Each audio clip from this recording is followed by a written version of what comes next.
All right, so let's play the challenge, guys. Interestingly enough, two of the questions you got today, they are actually really new. They were added to the platform on the last week. Yeah, and that means that any feedback about them is highly welcome because we didn't get the chance to prove how easy or how hard they are. So the first question talks about a series of exercises where you are expected to build your portfolio. So that's the very first one. But we simply have to add the header, and then things will become a bit more complicated by adding some panels, text, images, or whatever. Yeah? That should be relatively simple, however. So we got our title, Welcome to My Portfolio. My strategy when dealing with HTML and CSS is always the same. I don't try to fulfill all the requirements one after the other. I prefer to start from the simple part and then I'll check the details. Yeah. So from the big picture to the detail. So from the big picture, the only thing I know is I'm expected to write the title. Welcome to my portfolio. Welcome to my portfolio. Yeah, that's all I know for now. Fantastic. I think what else? Let's welcome user to our portfolio creating a header with the following specs. So declare with an h2 tag. Does anyone know what h2 means? Correct. It's a type of, it's a way to very easily create a big text on HTML. Yeah. Cool. Fantastic. Interestingly enough, before I go any further, you may have noticed at the bottom of the CSS, the exercise is inviting you to create a header. You see, this is a CSS selector where you can change the styles for the header. So what that means? That means apparently we are expected to do something like that.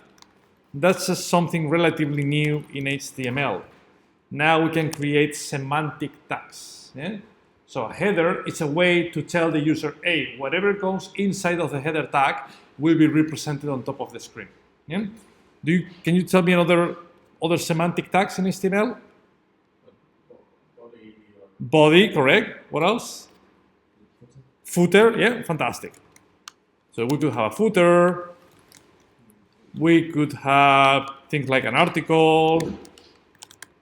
So does that mean that, if you read that code, of course, the footer is expected to be displayed at the bottom, but is that true technically speaking? Can I display the footer on top of my screen? No. Why not? That's the definition. Look.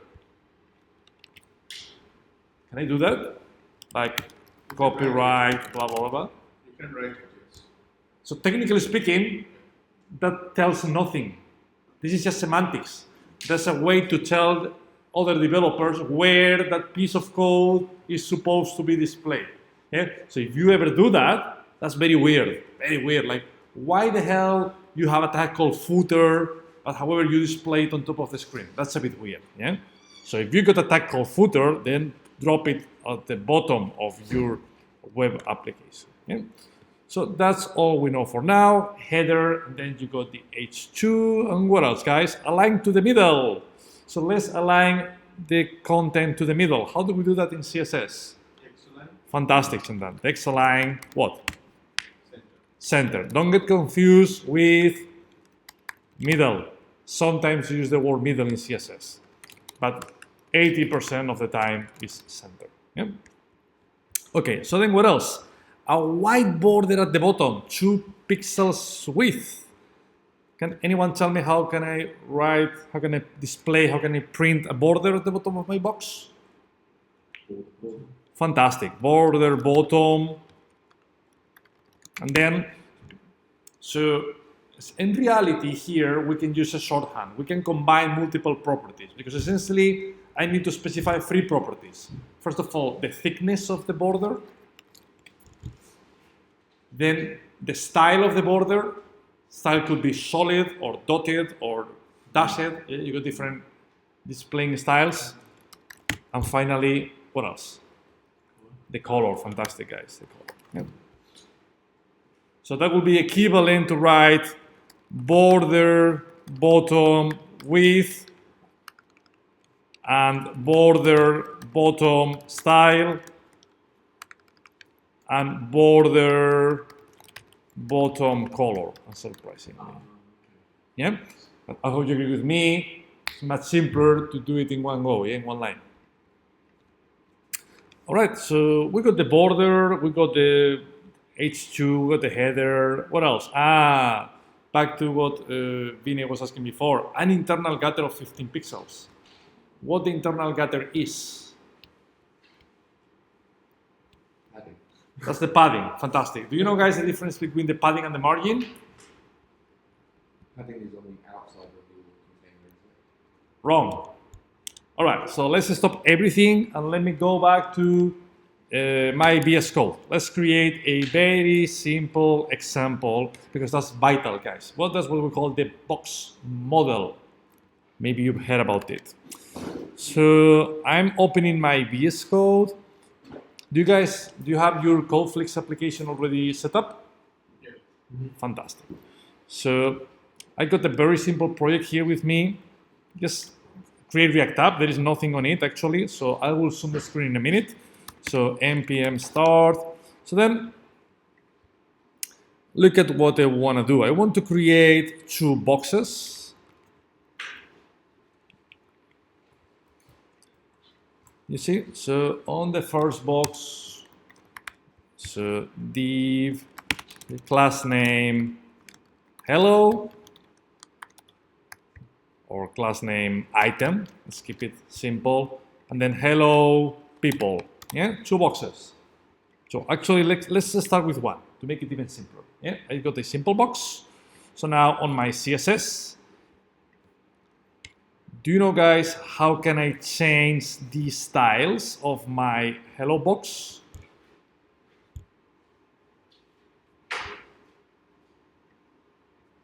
Hello. Dot hello, like that. No, not hello, sorry. Dot item, correct, correct. With the dot, we can change the styles of an element through the class. Yeah. So dot item, and now, for instance, first of all, let's see if it works. So where is my hello box? You can ignore the title. Let me remove the title, guys. It's just making everything more confusing, right? So I just got hello, fantastic. Yeah? Plain text, nothing exotic. So now let's add a border. Border 5 pixels, solid red. Look at the border. So when we talk about the padding, that will be the space between the content, in this particular case, the text, and my border. So that runs internally. You see? So it goes inward. Second? So is it 10 pixels from the edge of the border? Yes. It's 10 pixels from the edge of the border and the content. Okay. On Yeah. each side. On each side by default. By default. We'll see how to change that. Okay. And now, if I do that, you see, you can ignore the right hand side because I'm zooming the screen, but actually let me try on mobile, so they hopefully a bit more readable. Yeah, you see. So what we got here? We got padding. This is the padding, 10 pixels, and that is the margin. The margin is the space from the border to the outside wall. And if you get confused about these terms, imagine, hello, this is your bed in your bedroom. This is the wall on your bedroom. So the padding is the space between the bed and the wall. Yeah, you can think about the bed, the toilet, I don't care. Just figure out your favorite part of your house. Yeah? And then what's that? That could be the space between your house and your neighbor's house. Yeah? So in other words, so that space belongs to you. Yeah, the space between your bed and your wall belongs to you. You can put a table, you can do whatever you want. Yeah, you can run a party in that space. But in reality, that space doesn't belong to you because it's something belongs to the council, something public, if you want. Yeah? So what that means? That means that if I add a second box, you see, you got some space in between the boxes. And now look, I strongly recommend you to play with DevTools. So DevTools, if you never come across it, is a piece of software that comes built in with Google Chrome and Safari and Firefox. Any main web browser comes with DevTools, and DevTools are very useful to quickly, easily debug your web application from any angle you can imagine. I'm not just talking about JavaScript. I'm of course talking about CSS, HTML, profiling, performance. Just debugging. So how do we enable DevTools? Anywhere on your screen, right-click, inspect. Pop. Yeah. By default, your DevTools will be displayed at the bottom. I'm not a big fan of that positioning because that's not very mobile friendly to me.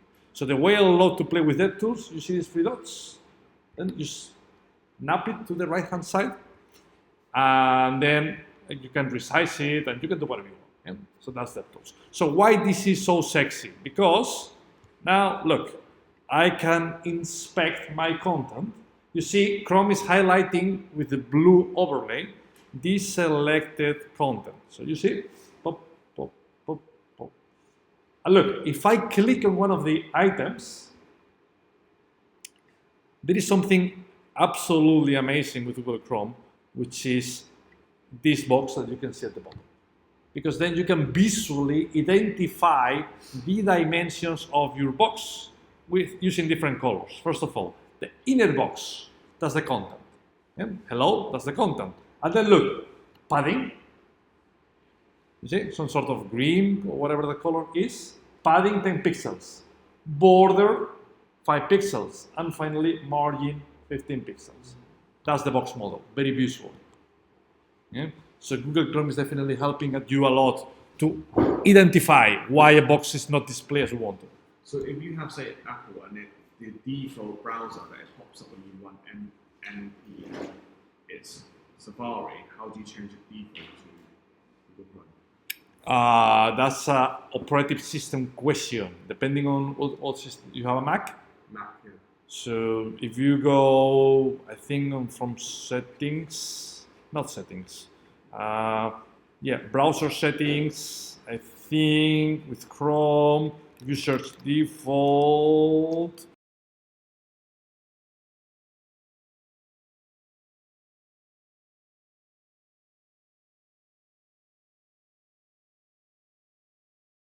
default browser. I cannot do anything because of my default. Probably if you click there, I'm sure because you got a Mac, you'll have to enter your password and things like that. Yeah, but yeah, that's the way it works. Cool. Any question, guys, about the box model?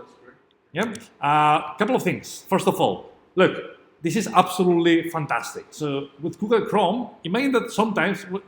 Let me rephrase that. When you work with JavaScript or with any proper coding language, you do your algorithm, you play with your data, you play. Sometimes works, sometimes doesn't work. But how to explain that? So generally speaking, it won't take you long to find the answer to your problem. However, when talking about CSS, because it's some sort of art, sometimes, there's a lot of try and error. You try things, like you try colors, sometimes you like them, sometimes you don't like it. Yeah? It's sometimes hard to predict if a blue will play better than a yellow. Yeah? You know my point. In other words, you need to play a bit, play a lot. Try this, try that, try this, try that. Because of that, let me show you something. With Chrome DevTools, you can quickly change colors directly in the browser. Look, instead of red, yellow, you see? Or whatever. You can, in some cases, you even get it, something as cool as that, right? Look at how cool this is. So that's absolutely fantastic when you want to quickly prototype. But let me ask you something. Imagine that you spend 5 minutes playing with colors, and then you decided that that sort of purple is your favorite color. So will the changes persist if I refresh the browser? You lose the changes. Correct, you lose the changes. So these changes are only happening in web memory. So if I refresh the changes, gone. That's not a bad thing, because thanks to that, I can do dirty stuff. I can play a lot with weird things here, yeah. And if I if I change my mind, if after 5 minutes I realize that I was trying to improve something, but I'm just building a monster, yeah, completely disconnected to what I wanted to build, you know, refresh and start again. And what happened is, if on the other way around, you know, you're in a good mood today and you are very motivated and you really like your changes, how do we persist them? Well, you can copy back to VS Code and paste them. Okay? Nothing particularly exotic, but it does the trick. So if I refresh the page, now my changes persist. So essentially, you're just using the web browser like a Scratch file. Correct. Yeah. That's it. I think Chandan asked before, will that padding apply to any side of the box? Yes. However, can we change these properties, these dimensions on different sides of the box? So for instance, can I have a different padding? Can I have more padding on top than at the bottom? Yes. Look, if you provide one value, 20 pixels, it will be 20 pixels top right, bottom left. However, you can do that.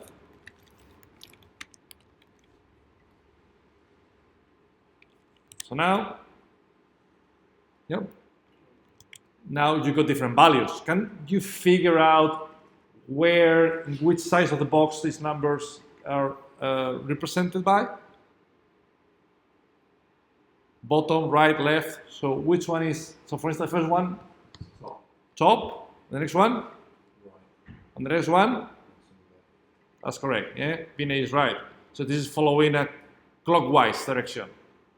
Yeah, we start from top, 12, midnight, 3 p.m., 6 p.m., 9 p.m. or a.m., doesn't really matter, yeah, unless you are on the Greenwich watch that has 24 hours. Yeah? If you have a 12-hour watch, that's the way it works.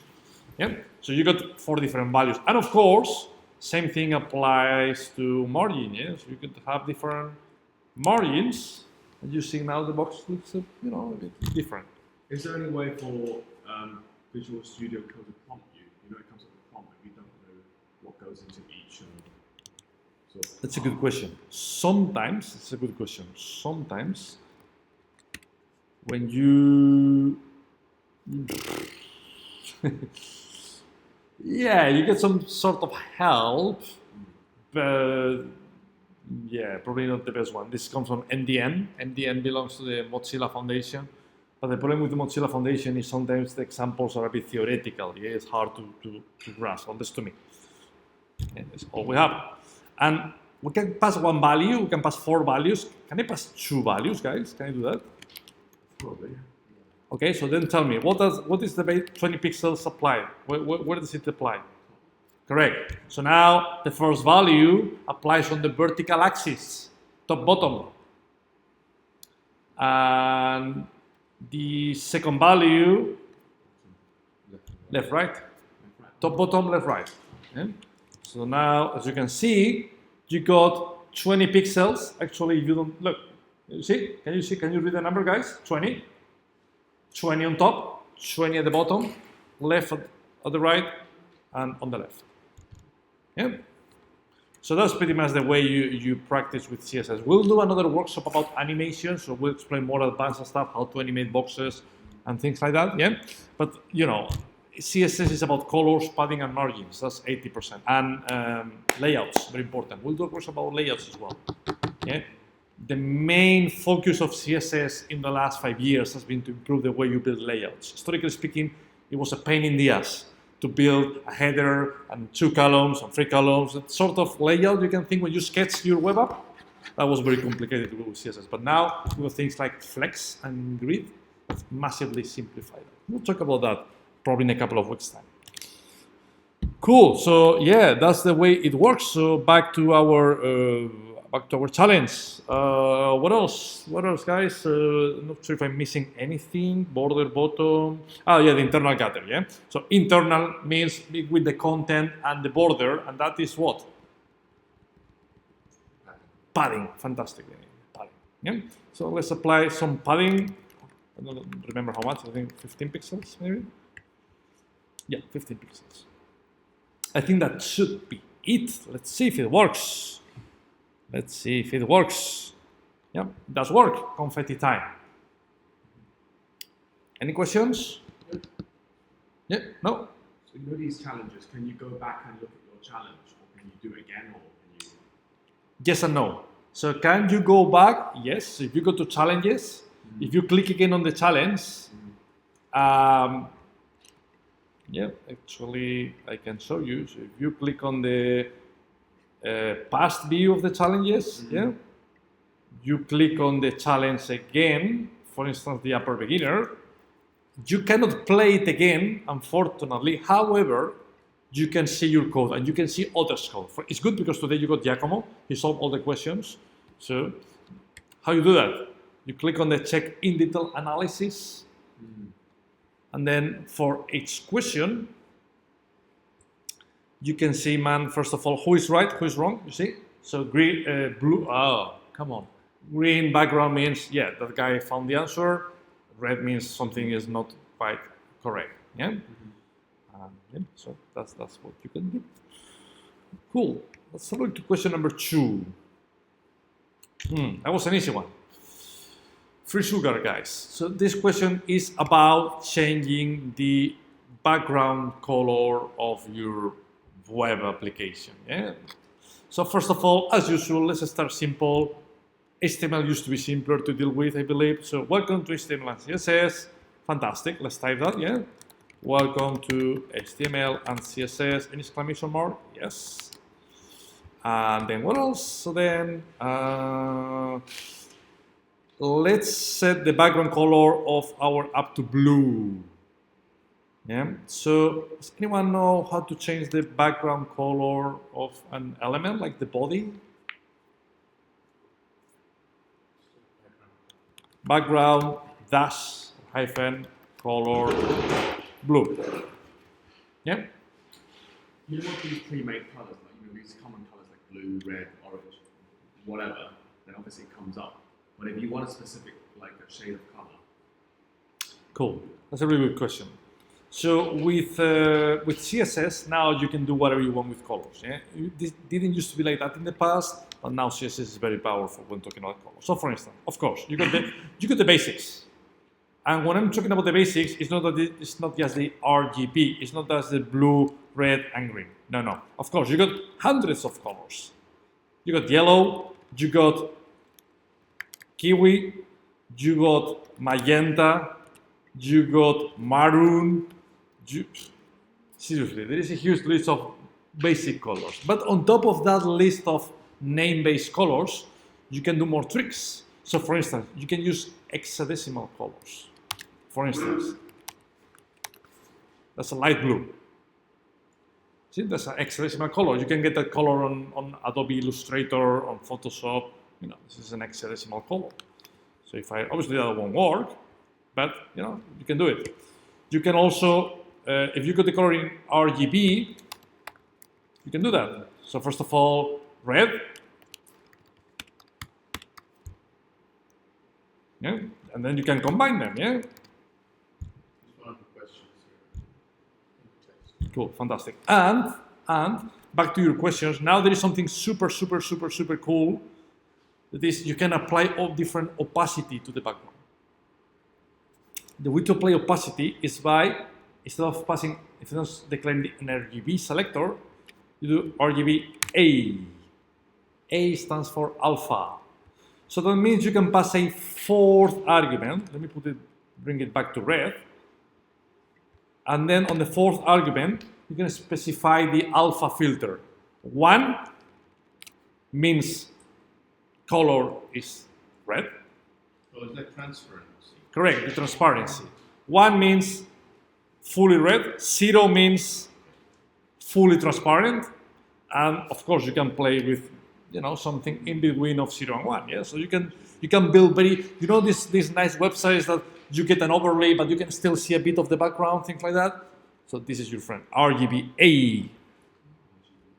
Yeah, and yeah, it is useful. It is useful. You need to be careful though, because obviously the eventual color will depend on what you got in the background. Yeah, why it looks this sort of salmon? Because my background color is red, 50% transparent, so I can see 50% what is in the background. So if you got a dark background, you get my point, yeah? By the way, default value? say again? What's the default value? For the alpha, Yeah. I don't know.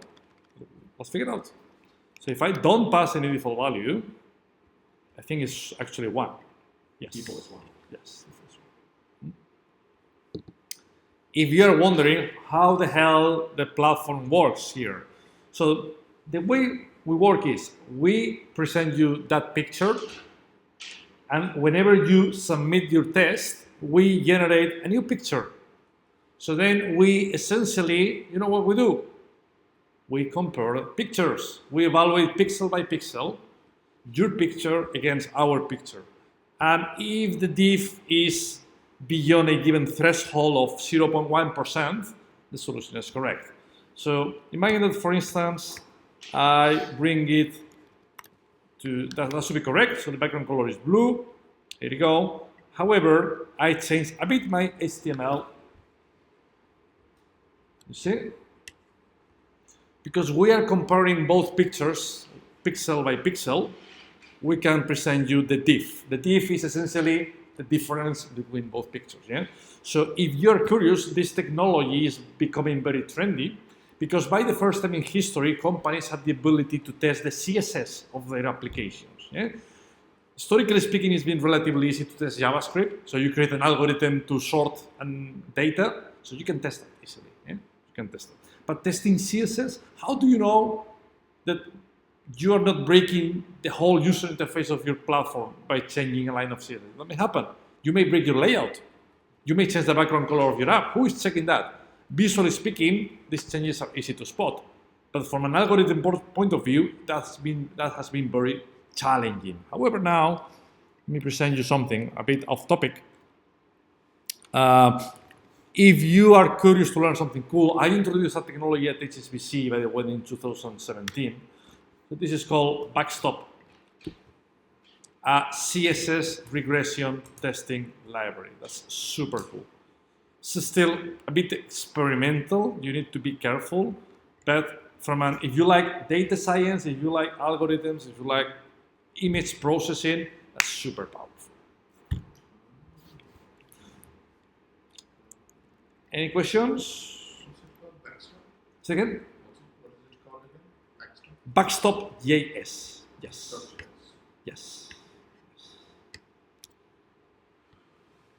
Cool. So yeah, that was question number 2, right? That was fairly simple. So let's have a look to. Let me skip question number 3. It's a bit more complicated. Yeah, let's do this one. Yeah, I think that's a good question. Yeah, because we've been talking about that a few minutes ago. Let's do. Let me have a look. Let's do last question, and then I'll be here helping you with any conflicts issues. Yeah, for 30 minutes. So welcome to the marble race. Are you into marble races, guys? No, you don't know what I'm talking about. Do you want to ruin the productivity of your week? So if you go to YouTube and you search marble race, something absolutely fantastic. Some people take that to a new level of, of fun. So you see, it looks very professional. It's just, marbles running in a.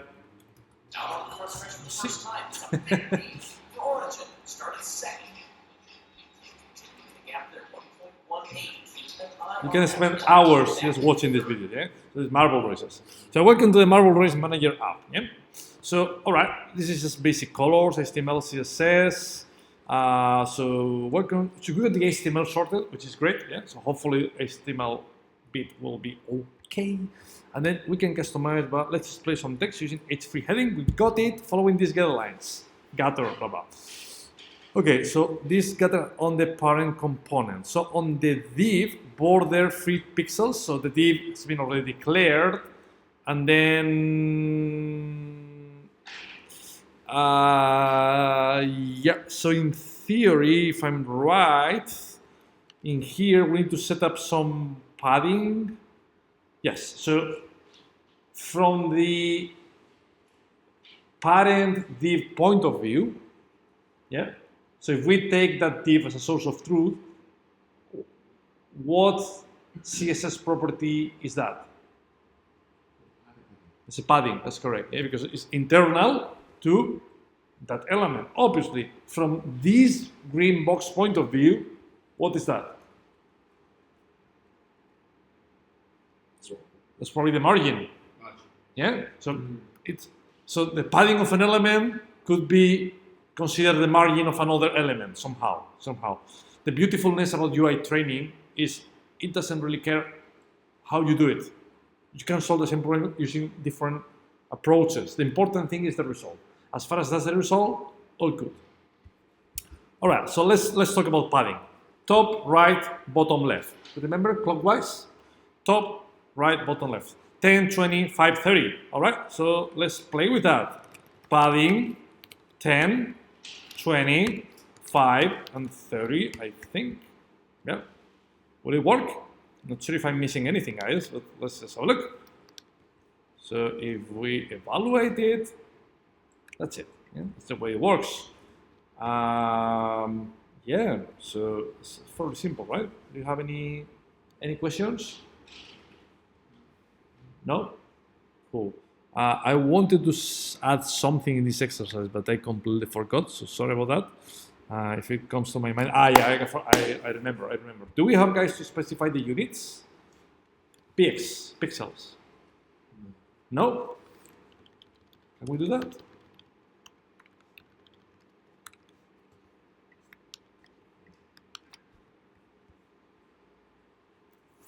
Technically speaking, you don't have to. But to me, personally, that code looks wrong. Why? 10. 10 what? Pixels? Maybe. But when talking about CSS, yeah, this is absolutely valid. We can check out percentages. Yeah, we can do that. Will it work now? Probably not, right? Look, huge difference. Expected. But the default is pixel. The default. It's very interesting. Historically speaking, in the 90s, the default was the pixel. Within the last 10 years, they changed that. And they said, there is no default. You have to explicitly set the units. It looks like now the default is the pixel again. I'm not convinced about that. I think this is just backstop doing magic. If I go to Google Chrome and I delete the units, I'm not sure if that will work. Yeah? Let's try that. You see? Look. You notice? As soon as I remove the units, you see that line and the warning? Invalid property value. So that's not legal. That's not legal. It works on the platform because, once again, there are some processes under the hood taking pixel as default, but that's not the standard. So on the standard, according to the standard, you always have to explicitly specify the units. That's important, guys. There is one exception when talking about padding and margin and borders. Can you figure out which number doesn't require any units? 0. Correct. 0. That's the only exception, because obviously 0 pixels is the same as 0% and 0 whatever you can think about. Yeah. Cool. So yeah, that's pretty much it. Anything else, guys? No. So once again, let's leave it here. If you want to check all the other questions, first of all, you can check the Giacomo's approach. If on top of that you got any questions, drop me a message or ask me now. And finally, remember that you can do training using the platform, right? So if you go to the training home, you select HTML and CSS, upper beginner, and then you got a list of topics, colors, fonts, border, padding, you know, things we've been dealing with. I Yeah. thought those are tests. Okay, so you can actually click and. Of course, you can play with them. The only thing is we don't have yet, and that should be ready by the end of March, by the end of the month. We don't have the lower and mid levels. We only have these two, upper beginner and upper intermediate. So the three that you just walked us through there, would they be within the training? Correct, absolutely, Somewhere? somewhere, absolutely. Because remember, guys, the questions on the challenges are randomly picked from the training. Yeah. So I'll tell you the question about. So for instance, build a portfolio. Yeah. So that was the first question. If I play it again, that's a good case actually, because here you can learn. You remember that was the first question you got today. That's the first step. And then let's add some content. And then let's create a layout. And then let's add some lists. And then let's add a picture of Tokyo. Yeah? So you can step by step create your portfolio, or a portfolio example at least using the Codely platform. If once you dominate beginner, you can do something really cool, which is playing with intermediate. This is about, first of all, animations. So let me show you an example. So with animations, you can practice. For instance, if you like tennis, so I want to display a ball, and then after 1 second, the ball should be at the bottom. Okay? You can play with these things. Also very important, you can play with layouts, which is one of the most, once again, complicated topics in HTML and CSS. So let me show you an example of how cool layouts are.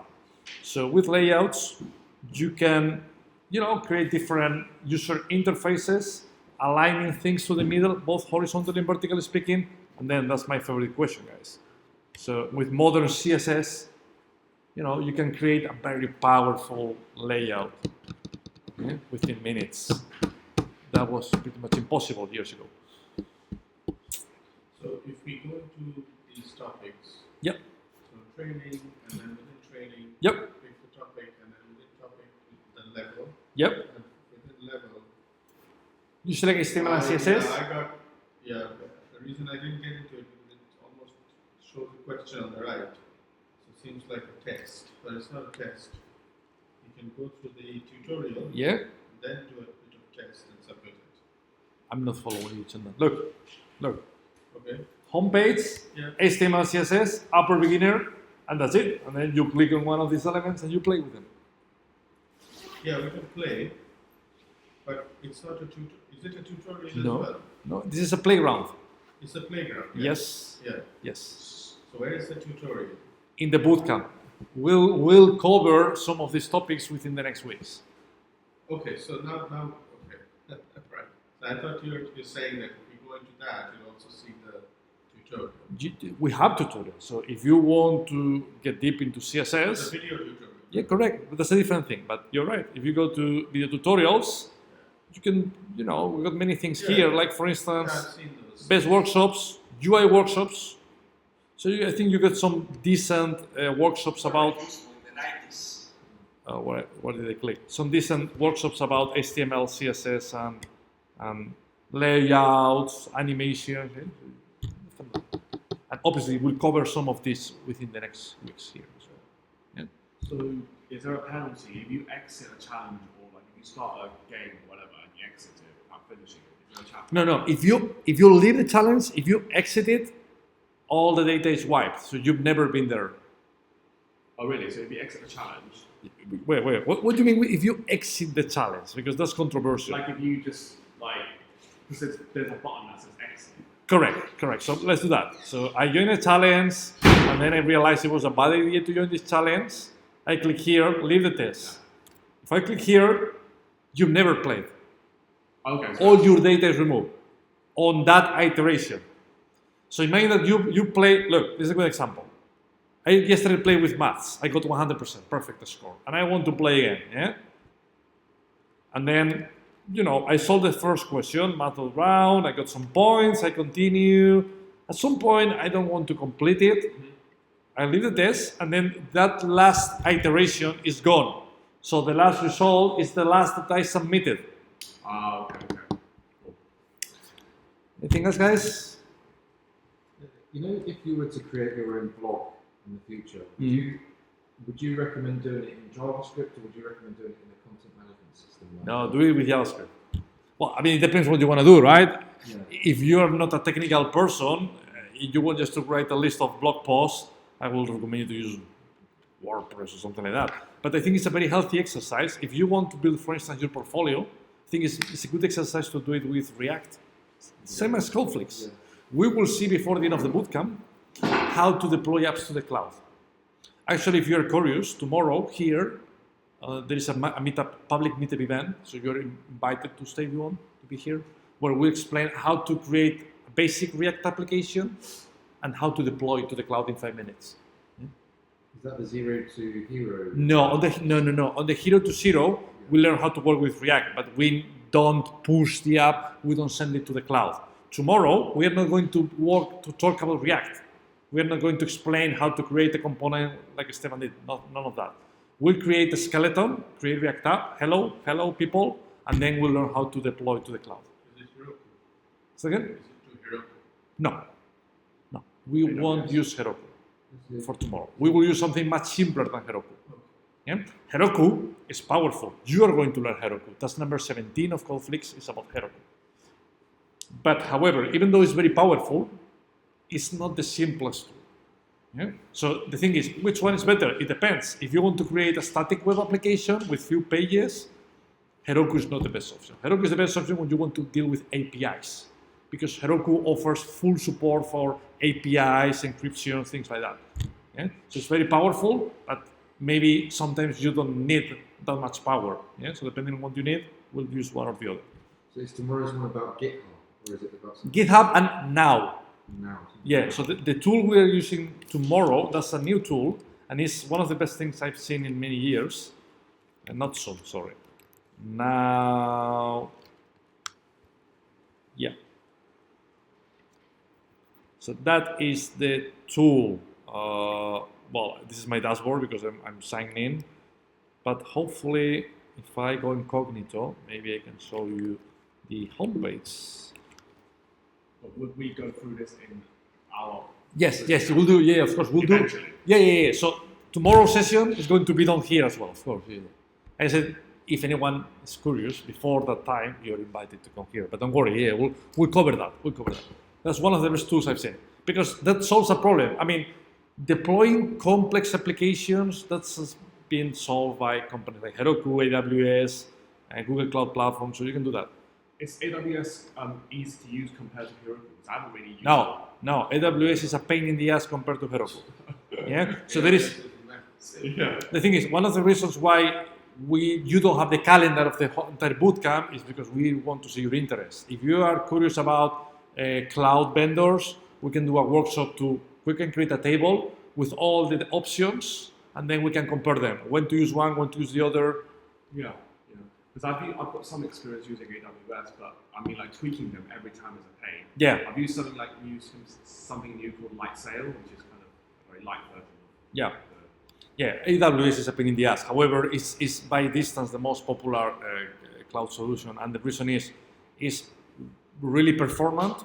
Once you find a way to set it up and blah blah blah, it's very performant, and it's very cheap. It's very cheap compared to Azure and GDP and other alternatives. We at Codely, we have all our infrastructure in AWS, and even though once a month we have problems, but I think it's a good balance. Power, cost, it's good balance. Anything else, guys? No? Thank you.